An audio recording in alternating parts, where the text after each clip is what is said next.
ریاستی حکومت نے گوگل کے ساتھ ایک اہم معاہدہ کیا ہے۔ گوگل کمپنی حیدرآباد میں ملک کا پہلا گوگل سیفٹی انجینئرنگ سینٹر قائم کرنے کے لیے آگے آئی ہے۔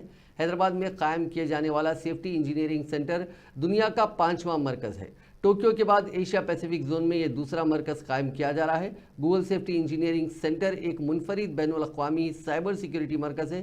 یہ اعلیٰ درجے کی سیکیورٹی اور آن لائن سیکیورٹی مصنوعات تیار کرنے میں اہم کردار ادا کرتا ہے۔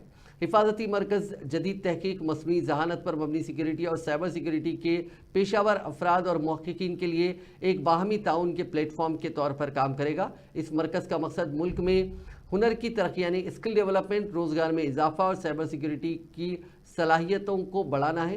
گوگل جو ملازمین کی خاطر خواہ حجم کے لیے جانا جاتا ہے، حیدرآباد میں دنیا کا سب سے بڑا دفتر بنا رہا ہے۔ کمپنی نے اس سال 3 اکتوبر کو منعقدہ گوگل فار انڈیا 2024 کانکلیو میں سیفٹی انجینئرنگ سینٹر کے قیام کا اعلان کیا ہے۔ اس کے بعد سے مختلف جی ایس ای سی قائم کرنے ریاستوں نے اپنی ریاست میں گوگل کو سرمایہ کاری کے لیے مدعو کیا تھا۔ چیف منسٹر ریونت ریڈی نے اپنے دورہ امریکہ کے دوران گوگل ہیڈ کوارٹرز کا دورہ کیا۔ اس کے بعد حکومت نے حیدرآباد میں اس جدید ترین مرکز کے قیام کے لیے خصوصی پہل کی ہے۔ چیف منسٹر نے کہا کہ انہیں بہت خوشی اور فخر ہے کہ گوگل حیدرآباد میں اس حفاظتی مرکز کو قائم کرنے کے لیے آگے آیا ہے۔